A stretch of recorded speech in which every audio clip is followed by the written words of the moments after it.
Donnie and Dolly. The team is supported by ableauctions.ca. Closing your business? We can help.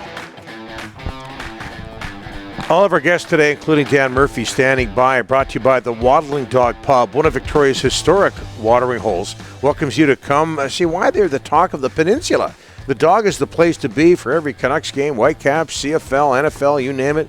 Reminder, you can swing by their attached liquor store to pick up your Donnie and Dolly swag, among other items. There are countless reasons to come, sit, and stay at the Waddling Dog. Just before we get to Murph Delaney's OK Tire and Langley inbox, Andrew from Burnaby, Tocchet is trying to tank. Pay attention, Rick. Tocchet is trying to tank, making a practice hard to tire his team out so it doesn't look obvious. Come on, Andrew. That's a stretch, and you know it. Rick Tocchet didn't come here to lose. He's trying to implement systems and get these guys better, Don, not make it worse. Come on, man. I knew that would get you going. See what reaction Murph has as we bring in Dan Murphy, Sportsnet veteran. Canucks losing 6-1 to the Red Wings last night. Murph, thanks for doing this. How are you? I'm good. Good. I like that. Wow. Now, you know what? I'm looking at the background there. Are you where... You prefer to look at that, I think. Yeah. Are you where I think you are? Are you in the old City TV building? I am. The office. I see they still have some souvenirs there. The band's names. Like, it's embarrassing. The three bobbleheads that are here are Marcus Naslin, Milan Lucic, the Giant, and Don Hay. Oh, my. Wow. Yeah. I think we got those just before we all got laid off, except for you. Yeah. I think, what did I see today? I think this is your parents. You know what? It's not. It's my mom and my brother. Oh, hey, okay. I've got to get that off you. Like, honestly, I don't think I have that picture. Oh, my God. I've got everything here. Yeah. Yeah, a trip down memory lane for me. Thanks for that. Okay, Murph, let's talk about last night. I think you're doing everything you can to avoid it. I understand that. Let's start with the golf from the weekend if you want, but let's start with yeah, okay. I know you're all sorts of things happen. Well, of course you care about that because two people from Ledgeview, where Murph has been a member for a long time, or was at the very least, did fairly well down in Scottsdale on the weekend. So we'll do that later. But Murph, what about the situation with the Canucks? Obviously, they looked awful last night. They also looked tired. Do you remember a team coming off a 4-game Eastern road trip, pretty tough road trip, traveling and then practicing the next day with a game the very next day? Do you remember that? And did it play a part in yesterday? I've never seen that before. Now, mind you, the game was at noon in Detroit, so guys would have been home at their houses by 7 around that time, 6:37.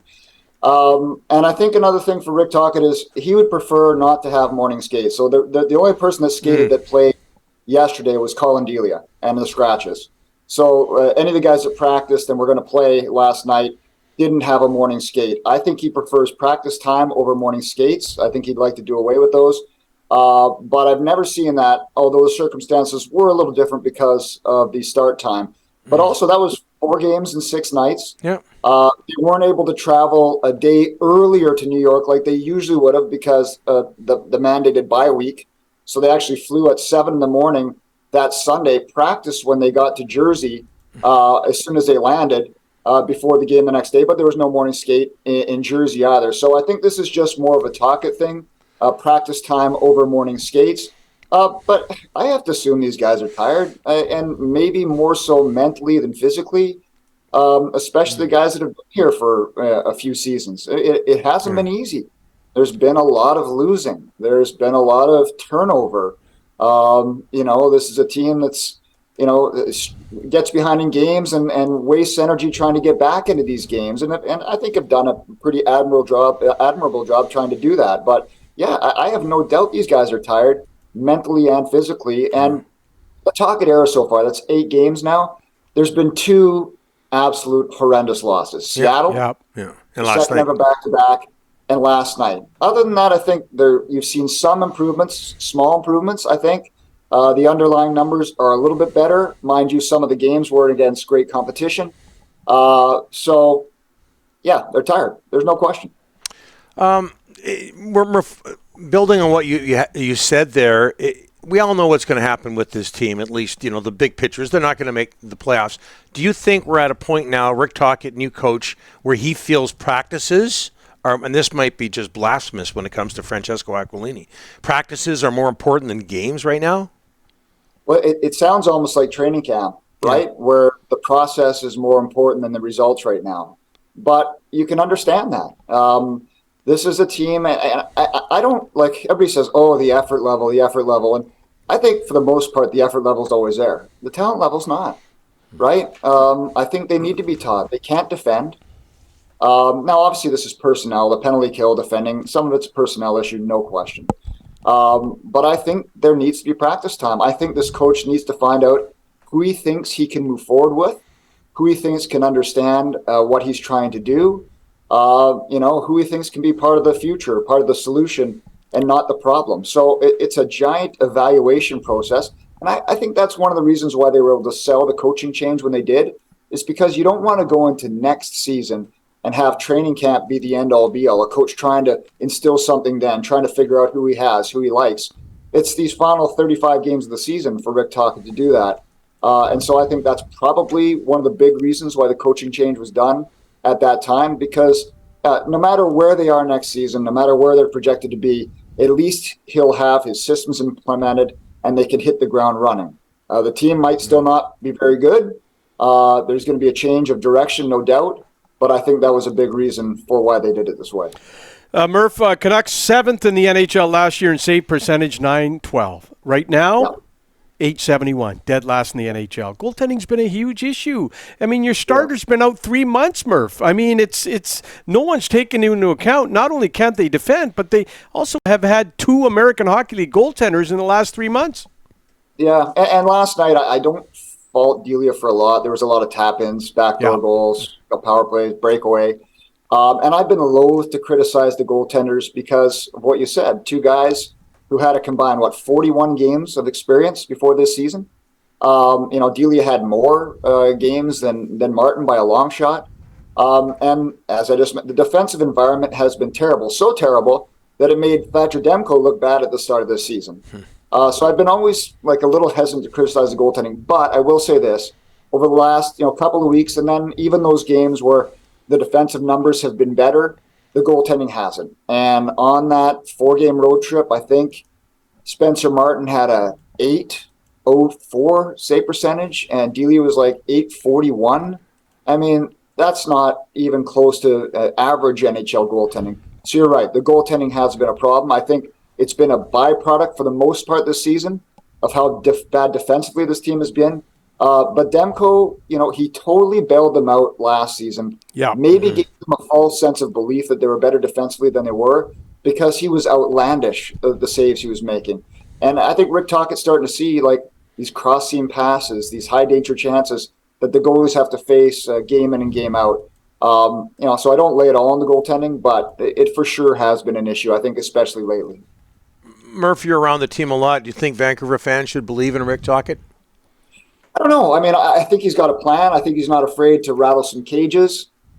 His only other 2, you got to think of the other 2 times he's been a head coach in this league. It was a disaster in Tampa, what he was trying to take over there, and then not a great situation in Arizona. They have to wonder, is he a masochist? These jobs he's accepting as a head coach always seem to be in terrible situations.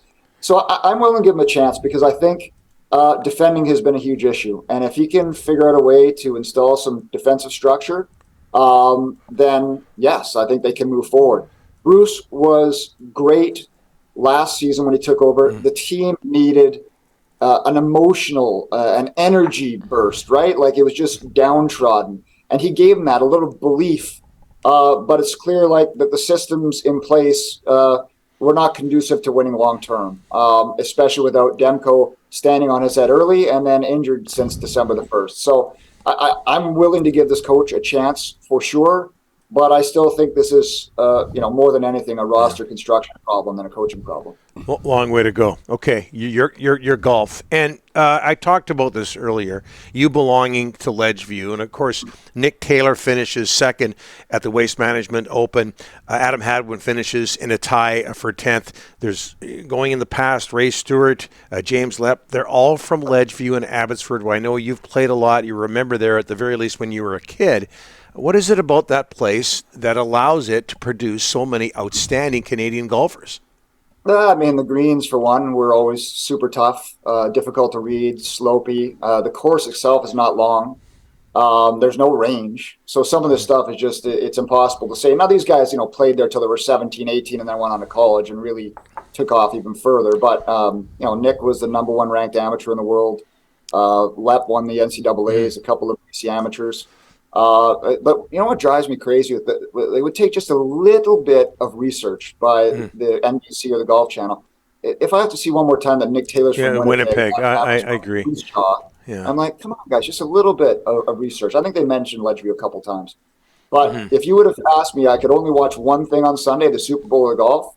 Considering where those two guys were, I would have picked the golf. Now, I did watch both because I wasn't forced to choose. But I thought it was just fantastic to have three now guys from the Lower Mainland in the top 15 of the FedEx, because Adam Benson's there as well, right?